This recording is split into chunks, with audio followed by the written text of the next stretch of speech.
여주동행 바나바 라이프 오늘의 여바라 시간입니다.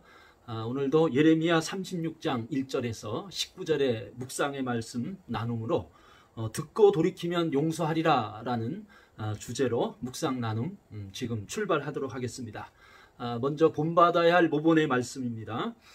오늘 묵상에서 예레미야의 아주 방대한 메시지를 아주 작은 단편 다큐멘터리로 볼 수 있는 그런 내용을 오늘 묵상에 담고 있습니다.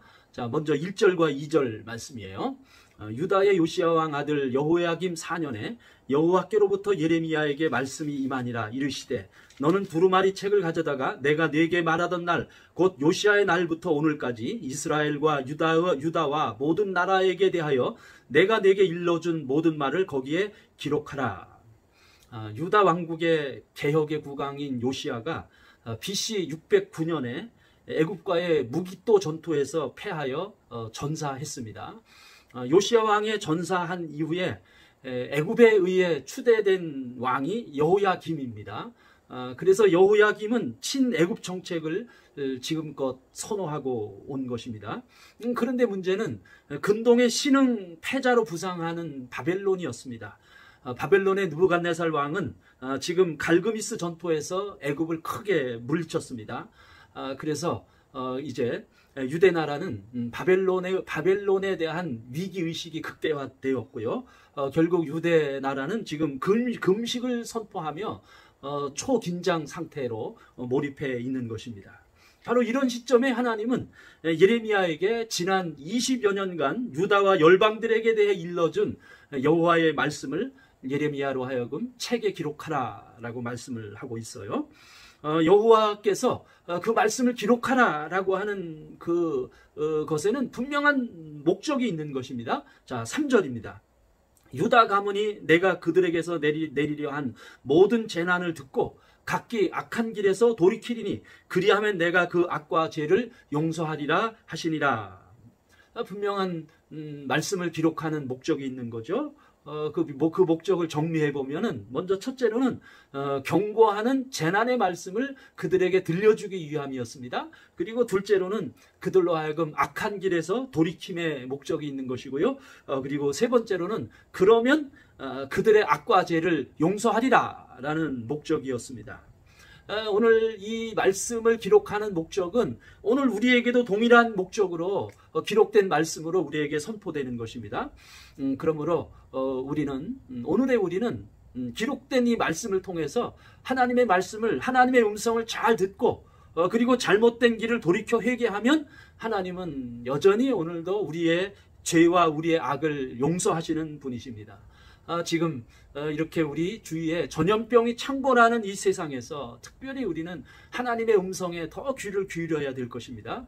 그래서 하나님의 음성을 듣고 돌이키는 말씀의 원리가 오늘 하루 우리의 삶의 모본이 되기를 기대하는 것입니다. 자, 다음에는요. 이어서 순종해야 할 지시의 말씀도 함께 나누기를 원합니다. 4절입니다. 이에 예레미야가 네리야의 아들 바룩을 부르매 바룩이 예레미야가 불러주는 대로 여호와께서 그에게 이르신 모든 말씀을 두루마리 책에 기록하니라. 그래서 예레미야는 이제 바룩을 불렀어요. 그래서 그 바룩에게 여호와께서 자신에게 일러준 말을 기록하게 했습니다. 그리고 예레미야는 책에 기록된 말씀을 바룩에게 금식일에 성전에 모인 유다 백성에게 낭독하게 했습니다. 6절, 7절입니다. 너는 들어가서 내가 말한 대로 두루마리에 기록한 여호와의 말씀을 금식일에 여호와의 성전에 있는 백성의 귀에 낭독하고 유다 모든 성읍에서 온 자들의 귀에 낭독하라. 그들이 여호와 앞에 기도를 드리며 악한 길을 떠나리라.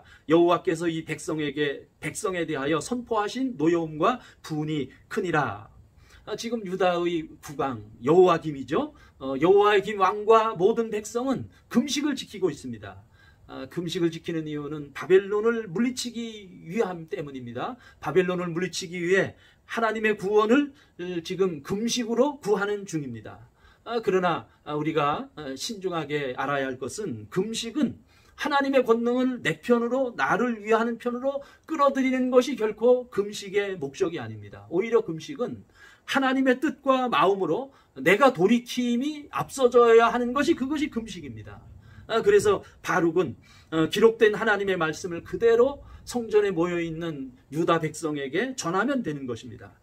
백성들을 향한 하나님의 노와 분을 담아서 하나님의 마음을 담아 하나님의 말씀을 그들에게 그대로 전하면 되는 것입니다. 오늘 묵상 속에서 하나님이 저에게 그리고 우리에게 주시는 하나님의 메시지가 바로 이것입니다. 우리가 증거하는 하나님의 말씀을 하나님의 마음을 담아 전하라는 것입니다. 그것이 말씀을 전하는 자의 전부인 것입니다. 자, 10절입니다. 바룩이 여호와의 성전 윗들 곧 여호와의 성전에 있는 세문 어귀 곁에 있는 사반의 아들 서기관 그마랴의 방에서 그 책에 기록된 예레미야의 말을 모든 백성에게 낭독하니라. 이처럼 바룩이 기록된 하나님의 말씀을 말씀 그대로 하나님의 마음을 담아서 낭독하였습니다. 참 귀한 것은요, 말씀을 들어야 할 사람에게 전달되는 능력이 있습니다. 단 한 사람에게 하나님의 음성으로 들려지는 것이 귀합니다. 우리는 이것을 믿고 하나님의 말씀을 전파해야 하는 거예요. 자, 이어서 회개해야 할 말씀도 또 함께 나누기를 원합니다. 하나님의 말씀을 하나님의 마음을 담아 전할 때에 들어야 할 사람에게 그 말씀이 전달되는 것입니다. 11절 12절입니다. 사반의 손자여 그라마의 아들인 미가야가 그 책에 기록된 여호와의 말씀을 다 듣고 왕궁에 내려가서 서기관의 방에 들어가니 모든 고관 곧 서기관 엘리사마와 스마야의 아들 들라야와 악볼의 아들 엘라단과 사반의 아들 그마랴와 하나나의 아들 시드기야의 모든 고관이 거기 앉아 있는지라. 바룩이 성전 문 어귀에 서기관 그마랴의 방에서 예레미야의 예언을 낭독하게 될 때에 그 말씀을 서기관 그마랴의 아들 미가야가 들었습니다. 그래서 미가야가 그 낭독하는 하나님의 말씀을 듣고 하나님의 음성으로 반응하기 시작했어요.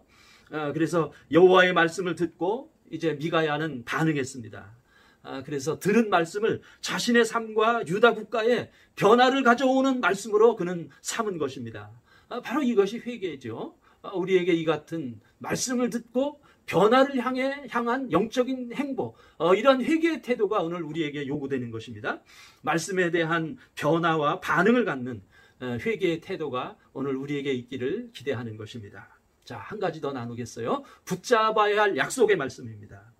바룩의 말씀을 들은 미가야는 그 말씀을 마음에 품고 왕궁으로 들어갔습니다. 그래서 왕궁의 고관들에게 전했고 결국 바룩을 이제 왕궁으로 그들 고관은 부르게 되었어요. 15절 16절입니다. 그들이 바룩에게 이르되 앉아서 우리 귀에 낭독하라. 바룩이 그들의 귀에 낭독하매 그들이 그 모든 말씀을 듣고 놀라 서로 보며 바룩에게 이르되 우리가 이 모든 말을 왕에게 아뢰리라. 우리 귀에 낭독하라. 선지자 예레미야의 예언을 기록한 그것을 이제 바룩은 그대로 낭독했습니다. 그러자 그 모든 말씀을 유다 왕국의 고관이 들었고요.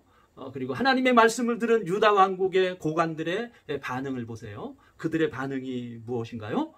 그것은 두려움이었습니다. 하나님의 말씀을 듣고 그들은 두려움을 느꼈습니다. 그것은 하나님의 말씀은 하나님의 참 말씀이기 때문에 그들은 들은 인간은 두려울 수밖에 없는 것이고요.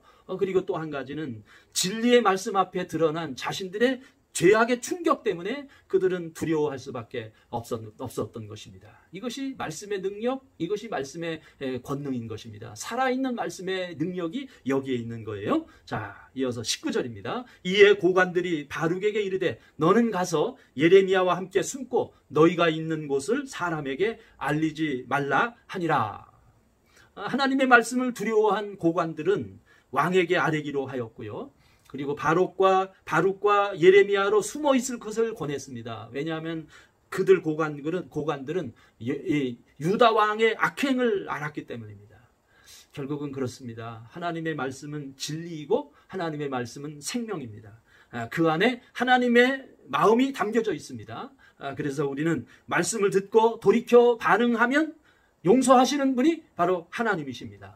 오늘 하루도 그 하나님과 동행하는 하루가 되기를 기대합니다. 여바라, 여주동행 바나바 라이프 오늘도 계속됩니다.